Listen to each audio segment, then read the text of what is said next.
Welcome to an online training on effective interactive read-alouds. I'm Jodine Smith and I'll be your trainer for this session. Start by thinking of your favorite book to read aloud to a class. For me, it's hard to narrow it down to just one, so I'll cheat and name 3. I love to rile up first graders by reading The Monster at the End of This Book by John Stone. Anansi and the Moss-Covered Rock by Eric Kimmel makes everyone laugh. And for a calmer, sweeter story, I love to read Owl Babies by Martin Waddell. In each case, my love for the story helps make students fall in love with books. And isn't that what we want? For students to fall in love with books and reading? But how much training do teachers get in reading aloud books to students? For most teachers, not much. Think about how and why you read books aloud to your students. If you want to know more about how reading aloud can be one of the most valuable parts of your school day, you are in the right training. Reading aloud is foundational for literacy development. It is one of the most important activities for reading success. Reading aloud develops students' interests in books and creates a desire to be a reader. Listening and speaking abilities are supported.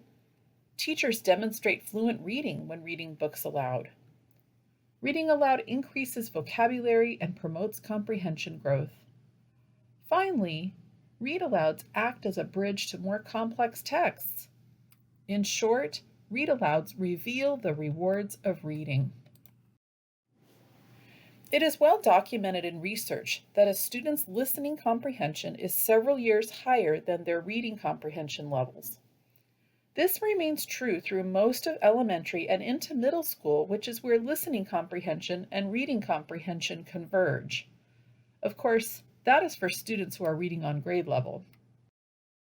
In short, reading aloud enhances overall language development. Read-alouds provide shared experiences as a class that help create a common background and a common bond among students. They create community. Read-alouds also provide experiences, especially for our English language learners and underprivileged students. Students who have never experienced snow can see characters building a snowman and bundling up to go outside. Or they can see them going to the beach to build a sandcastle. When we look at the standardized test results, we can see a sense of urgency to help our students do better in reading. CASP results for 2019 show that only 51% of students meet or exceed the standards for English language arts. That leaves a lot of students, almost half, who are not meeting the standards. When we look at the NAEP results for 2019, the urgency remains the same. Only 35% of 4th graders and 34% of 8th graders were at or above NAEP proficient in reading.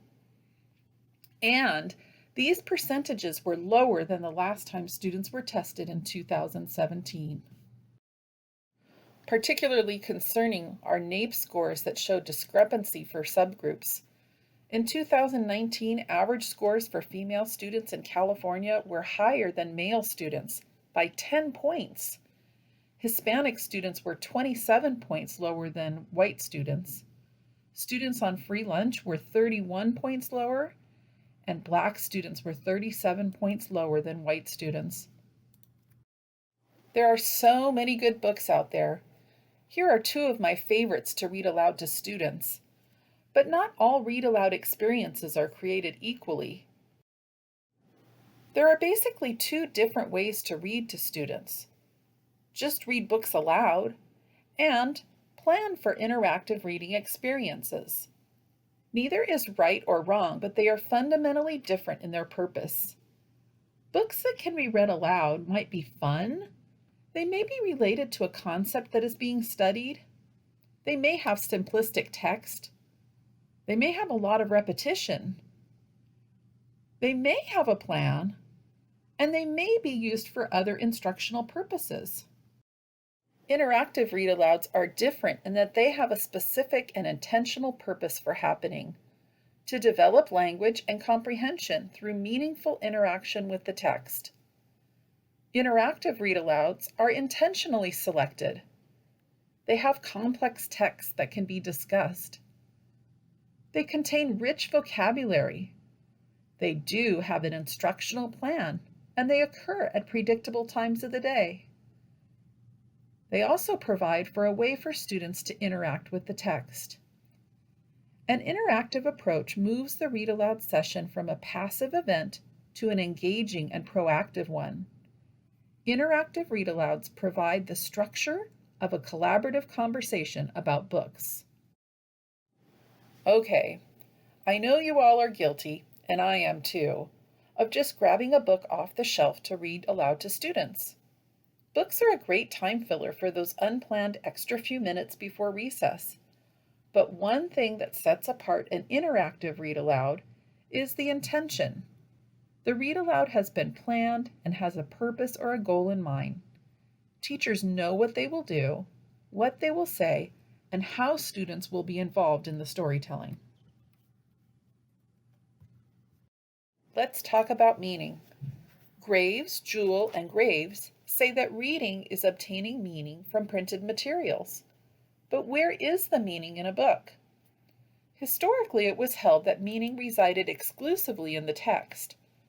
But Rosenblatt changed this perception when she proposed that reading is a transactional process. The transactional theory tells us that the reader must transact with the text to make meaning. This means that meaning is not in the text itself, nor can the meaning be found just with the reader. It is when the two transact that meaning occurs. Have you ever read an entire page of text and not known what it was you were reading and had to go back to reread the page? Can you read a medical textbook? Do you know what it means? These are examples of the need for the reader to transact with the text in order to gain the meaning from the printed page. When reading or listening to a text, the reader or listener draws on interacting knowledge sources to make meaning. This includes tapping prior knowledge, making connections, generating questions and answering questions, assessing alternative perspectives, and fostering concept development. Students' understanding of the world grows as they add new ideas to existing ideas or as they change their understanding of things. Listed here are some of the benefits of interactive read-alouds. They help students develop high-level thinking and expand vocabulary. They deepen comprehension through discussion and active thinking. They provide practice with comprehension strategies. They develop concept understanding. And they foster the enjoyment and love of reading and learning. Ask yourself this question: how long do you spend reading aloud to your students each day? Do you have a number in your head? It may not be as long as you think. In 2014, Wright and Newman conducted a study of 55 kindergarten classrooms and 600 hours of instruction. And here's what they found. Teachers spent an average of 8.36 minutes reading aloud literature each day, and only 1.7 minutes on average of reading nonfiction books.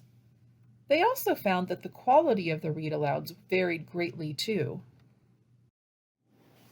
So here is a read-aloud challenge for you. Increase the amount of time you are spending reading aloud to kids. Try to read aloud 5 times per day. This can range from something quick like a poem, nursery rhyme, or joke, to something that takes a little bit longer, like a nonfiction book on sharks. Strive to make one of the read aloud experiences an interactive read aloud that you will learn more about in this training. Keep watching.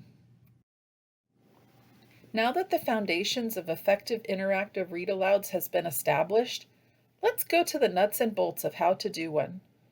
You will want to be sure to download the Interactive Read Aloud Lesson Planning Guide in the link below and have it available to reference and use throughout the training. It all starts with intentionally selecting a good book. There's a lot to say about this. When selecting books, think about books that you will enjoy reading. Choose books that have interesting plots or dialogue, suspense or action or lots of emotion. You can choose texts that support or extend students' needs and interests. Be sure to remember tried and true literature, and select books that contain rich language. Here are a few more notes on selecting text. Choose read-alouds that have engaging and complex illustrations. Be sure to choose books that represent a variety of cultures, both in context and in illustration. Good read-alouds can have themes that students can relate to. The text may be repetitive. That way students can participate in reading the text. Be sure to choose books that show a balance of fiction and nonfiction. And oh yeah, don't forget to include poetry. Here are a few notes of caution when selecting books. Avoid books that are heavy on description, dialogue, or dialect that may be hard for young children to listen to. Award-winning books aren't always the best to read aloud. Awards are given for a variety of reasons, so be sure they match why you are reading the book aloud. Be wary of choosing books that have been made into films or television. Avoid books with long descriptive passages until the listener can handle them, or in other words, be sure that the text is age appropriate. Finally, predictable books with simple language are often not good choices for an interactive read-aloud selection. Now it is your turn to preview some books and choose one that you will use for the rest of this training. You may want to pause the video at this point until you have a book in your hand that you want to work with. Throughout the rest of the training, I will suggest several places for you to pause the training to try out some of what has been discussed using the book. As you're thinking about books, here are a couple last-minute questions to consider. Is the book worthy of a reader and a listener's time? Does the story sound good to the ear when read aloud? Will it appeal to your audience? Does the book inspire children to find or listen to another book on the same topic by the same author or written in the same genre? Is the story memorable, and will students want to hear the book again? And finally, will the book spark conversation? After you have selected a book, you will want to do an intentional preview of the book. Read the entire text so that you know what to expect. Identify characters whose voices you can change as you read. Identify strong emotions that you can emphasize as you're reading. Find any background knowledge that students may need help with in order for them to understand the text. Identify places that students can participate in the reading, such as repeated phrases or by offering reactions with their faces or hand gestures. Consider the text and image interaction and things that you might want to point out as you're reading the book. Take some time to preview the book that you have selected. You may want to pause the video at this point. Next, you will want to make an instructional plan for using the book. Each aspect for making a plan shown here could encompass a full day of training. We will just touch on each one of them as they relate to interactive read-alouds today. We will focus on each one of these aspects in more detail, such as introducing the text, vocabulary, questioning, modeling making connections, and a follow-up activity. Introducing a book well is critical to getting students to want to interact with the book. It should spike their interest and keep them on the edge of their seats for what will come next. There are a number of ways an introduction can be done. You can tell a brief summary of the book. For example, this book tells all about armadillos, what they are, where they live, and a few special things about them. Let's read it to find out more. You can pose a question to pique curiosity. Have you ever wondered what it looks like inside of a cave? We will find out as we read this book. Display a prop from the book. For example, show students a cane and tell the children, "This cane gives us a hint about something to come in the story. Let's read it to find out about how it is used." You can display a mystery box with 2 to 4 props that relate to something that will happen in the story. Display each object, but don't say much more. After reading the text, discuss with the students why you chose the objects and how they relate to the story. You can select specific vocabulary words that are important to the story. Share the meaning of the word or have students listen to see if they can figure out what the word means. Discuss the word after the book. For example, this book tells about how Willie shows perseverance. Listen to find out what perseverance is. There are many ways to introduce a book. This is where the fun part comes in. Be creative and use the book you have chosen as your inspiration. Now it is your turn to make an intentional plan for introducing the book that you chose. You may want to pause this video at this point to make your intentional plan for introducing your book.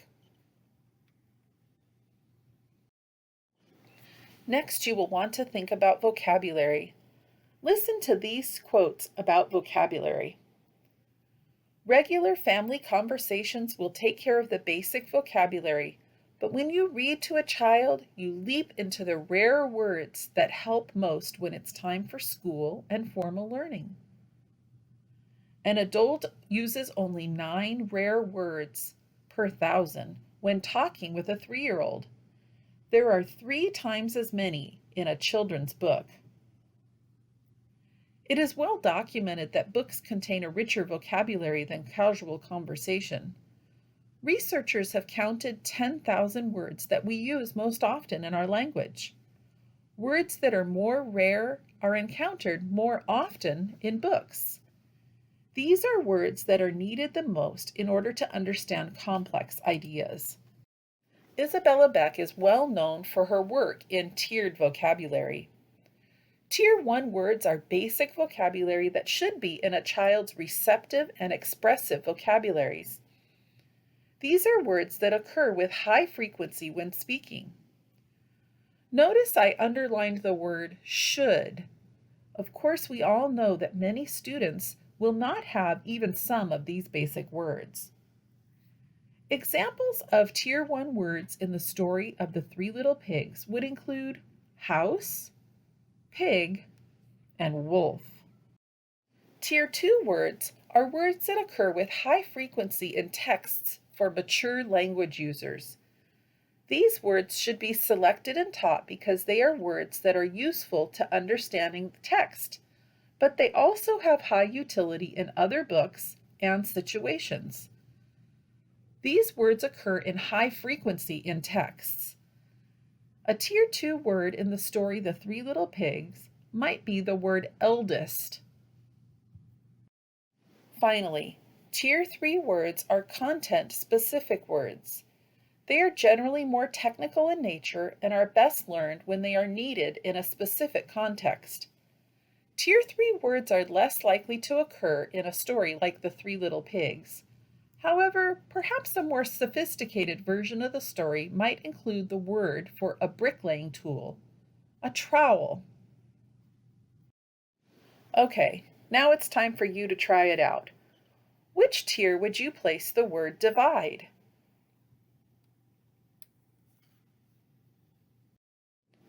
Well, it was a little bit of a trick question because it depends. If it was not the specific word divide, but a related word, like the word share, you might place it in Tier 1. If the word in the context meant to separate or split, it might be a Tier 2 word. But if the word was being used as a mathematical or geographical term, then it would be a Tier 3 term. So which vocabulary words do we want to emphasize when reading aloud? Although students may not know Tier 1 words, they are more apt to pick them up incidentally, even from other students. We want to select Tier 2 words.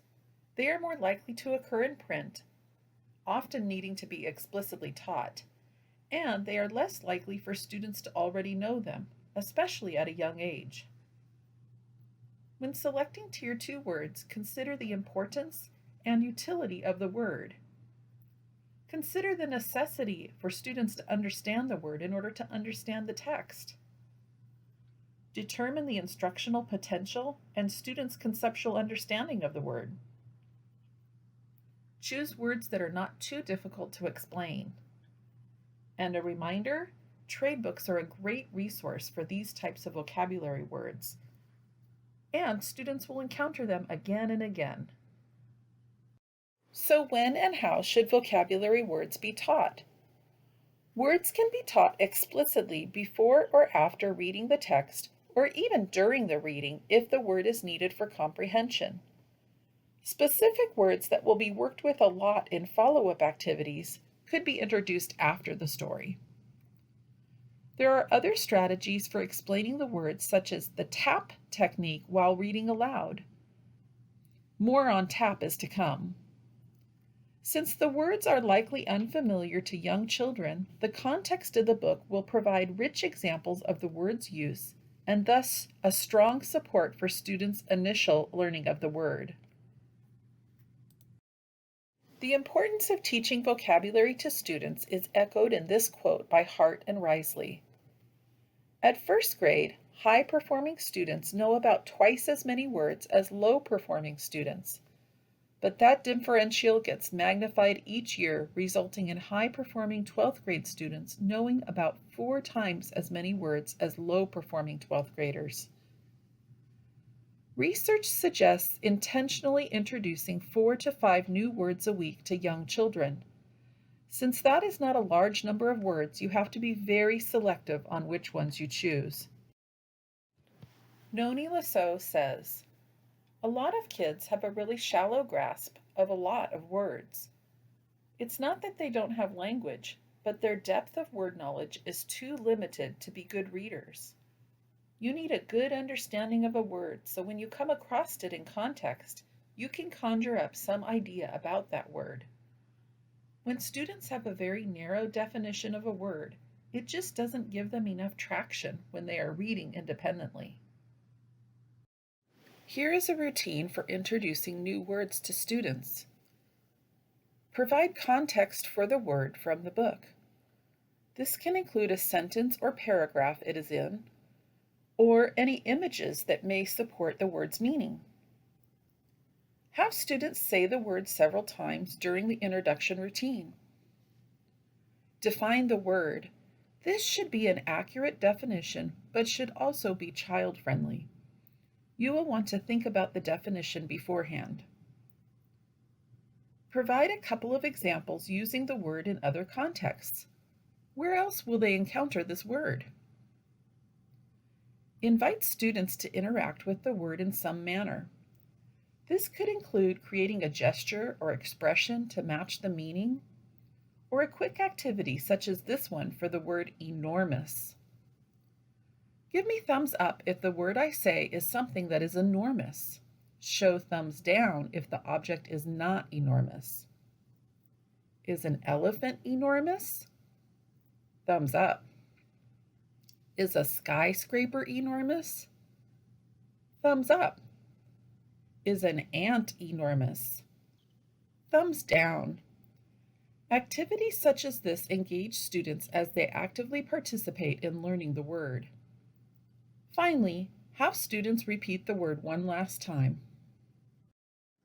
Students need multiple exposures to a word for it to become part of their vocabularies.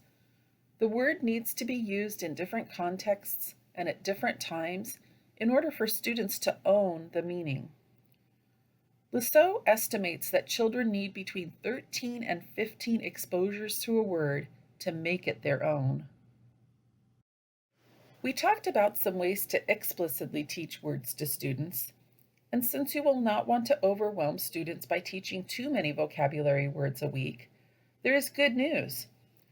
You can support other vocabulary words students may need to know as you read text by teaching them indirectly. The PAT strategy is a great way to support students' understanding of a text while pointing out vocabulary as well. P in PAT stands for point. You can point to pictures that support the meaning of the words. A stands for act. You can use facial expressions and gestures to show meaning. And T stands for tell. You can quickly incorporate a brief definition of the word as you read. Let's look at an example. This is the text from the book Owl Babies. "Mommy," they cried as they flapped and they danced and they bounced up and down on their branch. The words flapped, danced, and bounced can each be acted out while reading the words. You could also quickly say that flapped means to move their wings up and down while you are reading the text. Finally, you could point to a branch in the illustration while you are reading that word. Each of these ways helps provide vocabulary development, concept development, and improves comprehension of the story. Now it is your turn. Pause the training for a moment and make an intentional plan for choosing several vocabulary words in the book you are working with. Next, think about intentional interactions students will have before, during, and after reading the text. Some examples of intentional interaction include having students help say repetitive phrases in the story, such as, "Run, run as fast as you can. You can't catch me. I'm the gingerbread man." Find places where students can show actions or facial expressions. In Harry the Dirty Dog by Jean Zion, I always have my students participate with facial expressions and actions. For example, when the text says that Harry was tired and hungry, I ask students to show me what they look like when they are tired and hungry. When the text says that Harry barked short, happy barks, I have my students show me what that would sound like. They love to participate in acting like happy little doggies. Throughout the book, you can model how you interact with the text by doing think-alouds. Model making predictions, connections, and general metacognition as you process what you are thinking out loud for students to hear. You can also find places you want to pose questions to students about the text. There will be more to come on questioning later in the training. A couple of notes about making a plan to interact with the text. Decide how often to stop based on the length of the story and the type of the interaction you will be providing. If students are quickly modeling a facial expression or showing an action, you can include a few more of these. If you are planning to stop, to model metacognition, or pose some questions that require response time, you will want to plan for fewer of these types of stops. Also, consider the length of the text. You only want to interrupt a few times for shorter stories. You can interrupt a few more times for longer stories. Consider the flow of the story as you decide how many stops you will make. Also, I like to place sticky notes in the book, noting the places I want to stop. You can write a few notes on it to yourself, so that way you remember what you want to do when you get there. Now it is your turn. Pause the training for a moment and make a plan for a few places you want to provide for intentional interactions with the text. Listening and speaking are often undervalued in the language arts standards.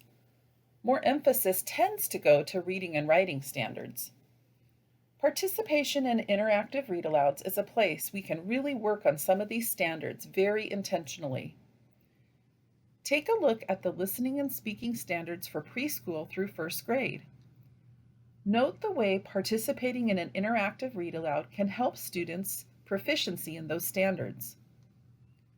In preschool, students should be using language to communicate with others for a variety of purposes, such as reasoning and predicting.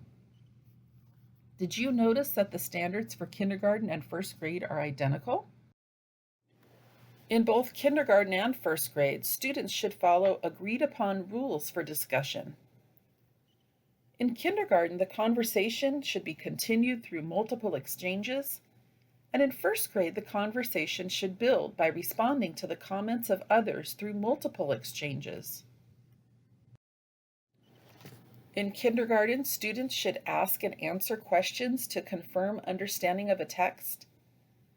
And in first grade, students should ask questions to clear up confusion of topics under discussion.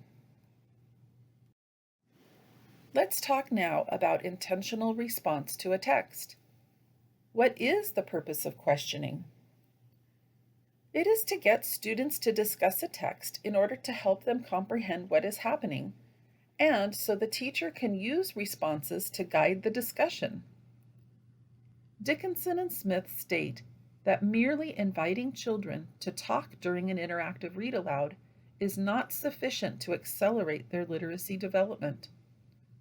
Growth is related to how frequently they engage in analytic talk. And analytic talk involves making predictions or inferences or connecting events. One way to get students talking about books is to just ask them for their initial thoughts and feelings. Practice this for a while until students become familiar with responding to a text. Another technique to use just after reading a book, but before inundating students with questions, is to provide a wondering time. This is a time for students to generate questions that may or may not be able to be answered. It is a time provided for students to generate a culture of curiosity. For example, in the story, Harry the Dirty Dog, Harry gets very dirty through a variety of experiences he has while he is roaming around town. A wondering question could be, I wonder how Harry felt when his fur got very, very dirty. Wondering questions do not require a response, although students could discuss one if someone has an idea. In the example of how dirty Harry is, a student could respond by saying that the book says Harry did not like baths, so maybe he didn't mind being dirty. Another student could say that at the end of the book, Harry did want a bath, so maybe he didn't like to be that dirty. Another student could respond by saying he really only wanted a bath because he wanted the family to know that he was Harry. These are exactly the kinds of conversations that we want students to have about texts. The conversation builds on each other, students respond to each other, and they refer back to the text. But a note, these conversations do not just happen like this. Students need you to model what this sounds like. The conversations need to be a bit staged when introducing the concept. And they need some structure. They also need good text to talk about. And most important of all, students need practice. Provide wondering time by asking open-ended questions such as, what do you think? What do you wonder about? One way to begin is by having students just pose those wonderings without allowing anyone else to respond. Over time, and when the right wondering happens that can be built upon, open the discussion up to see if anyone else has a response. Try to move to more student-generated questions. Did you notice in the standards they call for students to not only respond but ask? Provide question stems to help students begin their thoughts. Of course, you will need to model, and support to get this going in a classroom. Let's move on to teacher questioning techniques. There are two main types of questions, monologic questions and dialogic questions. If you already know the answer before you ask the question, it is probably a monologic question. It is a question in which there is a right or best answer. The answer can usually be pointed to in the text or the illustrations or photographs. Dialogic questions shift the focus from answering the question to discussing the answer. It focuses on the interaction of the text and the reader.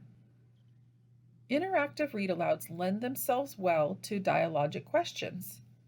But this is also the reason why the text must be rich. There has to be much to discuss. Although I love the book, it is very difficult to ask good dialogic questions about brown bear, brown bear. Here are some goals of good questioning. To stimulate deeper thinking, to deepen students' knowledge, understanding, and awareness of the text, to expand knowledge and extend thinking, to pique curiosity, imagination, interest, and wonder about the text, or the topic, or even the world. And finally, to encourage expressing and sharing knowledge and thinking. Another technique for generating questions is called crowd HS questioning. Notice that this is an acrostic for 7 types of questions that can be asked. There are completion questions, recall questions, open-ended questions, WH questions, distancing, home questions, and school questions. Take a moment to think about this slide and identify which questions are monologic and which ones are dialogic.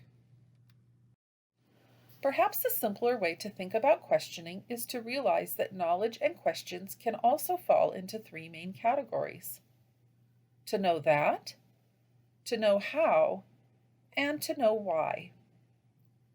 Think about math for a minute. Students can know that 2 plus 2 equals 4. They can know how to show 2 plus 2 equals 4. And they can demonstrate why 2 plus 2 equals 4. In all 3 cases, the answer remains 4, but the student's understanding is different. An example from literature is from Lily's Purple Plastic Purse by Kevin Henkes. Students can know that Lily was upset with her teacher. They can find this on 1 page in 1 sentence of the text. Students can know how she was upset. The illustration shows her mad face, and the text tells about her writing a mean note. This is also shown on 1 page of the text. But to understand why Lily is acting this way, students must have a fuller understanding of the events that occur before Lily feels upset and writes the note. Isn't this where we want students to get with their understanding of the text? Think about how this can happen through intentional questioning, and also thinking about the fact that students cannot just jump right to that level of understanding. They often have to work their way to that level of understanding through lots of practice. One thing to keep in mind is response time after asking a question. We want responses to be thoughtful in nature and not the first impulsive thought that comes to mind. Research has shown that by increasing wait time by even only 3 to 5 seconds, the length of students' answers increase, the accuracy of their answer increases, and the number of volunteers increases. Increased wait time is especially important for our English language learners who may need additional time to process the question and formulate an answer in English. Consider the response models when planning for responding to questions. We want to vary the way students are responding to texts and to provide for different types of experiences so that everyone is able to respond. Try for a mixture of whole group discussions, small group discussions, and partner talk. Pay attention to which children are speaking in each group. We want to provide modeling as well as practice for students at all levels of being able to respond to the text. Again, of course, these response techniques will need to be introduced and modeled in order for students to understand how to participate in them. Here are a few other ways to structure discussions once students are pretty good at practicing the structures on the previous slide. The language describing collaborative conversations should sound familiar because that is what is tasked in the listening and speaking standards for 1st grade.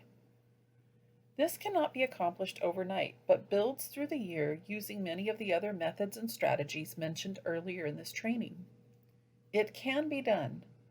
Scaffold and structured listening and speaking activities in response to questions for read-alouds with the end in mind, and you will be able to get students there by the end of first grade. Notice that there are no purely listening standards. They are embedded in a discussion.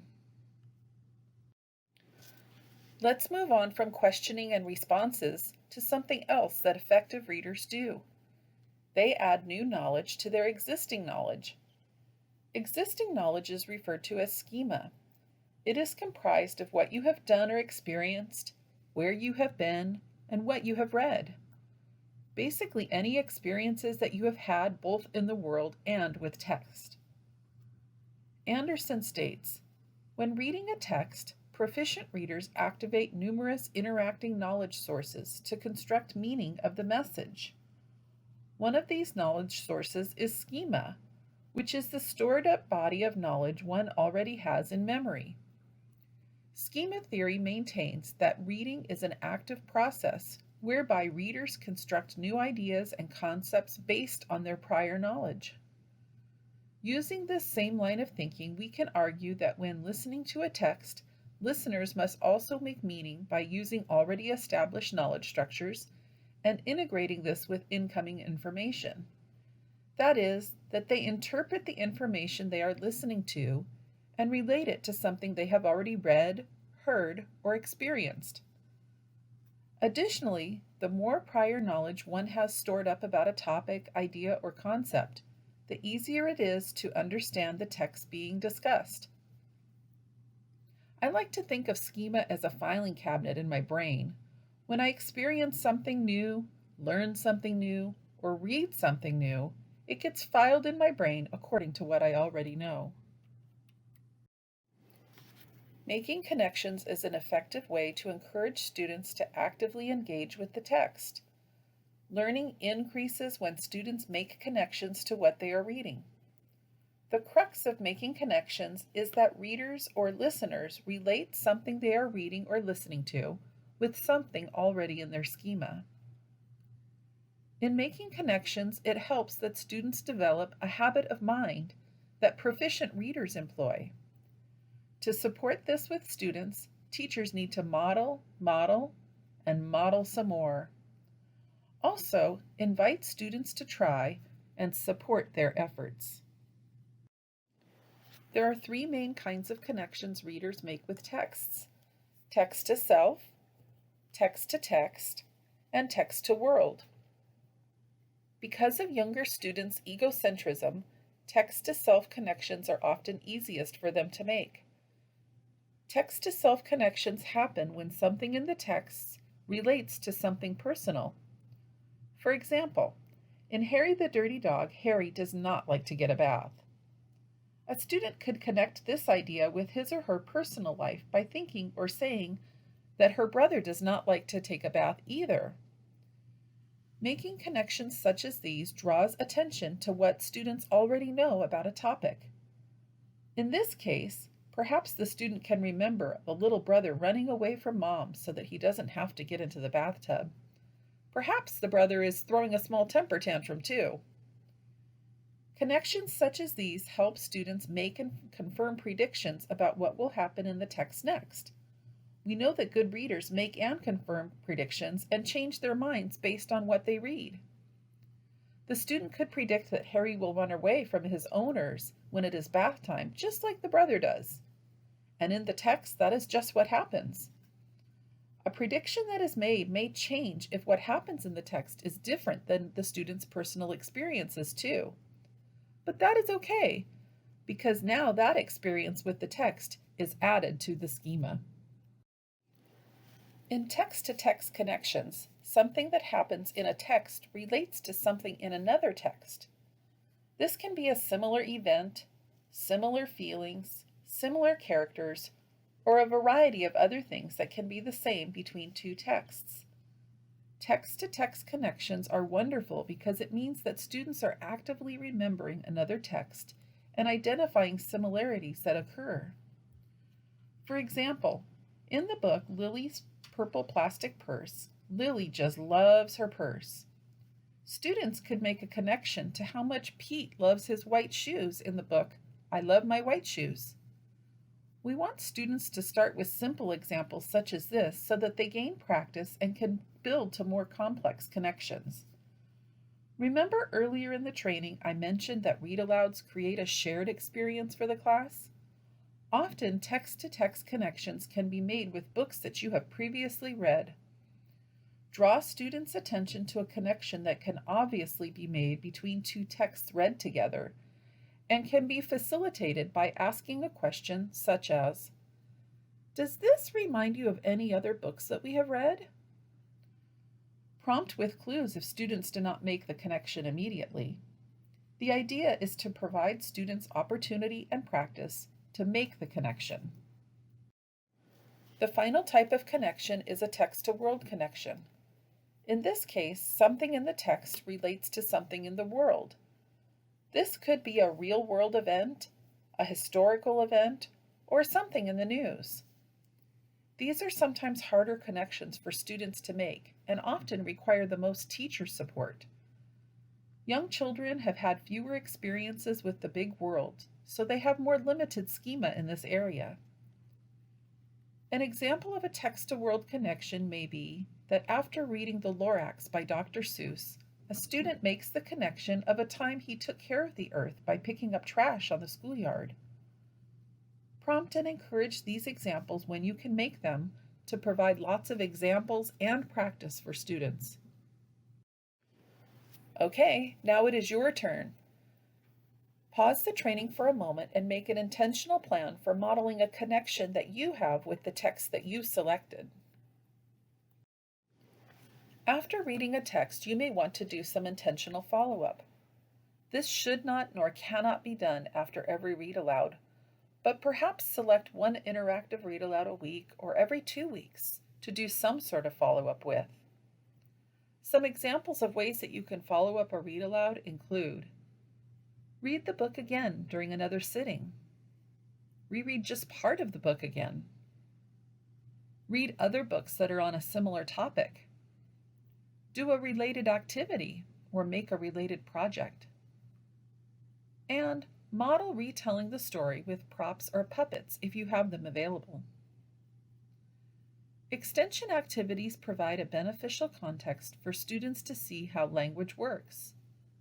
Engaging with the text requires active listening and reflecting, which enhances comprehension.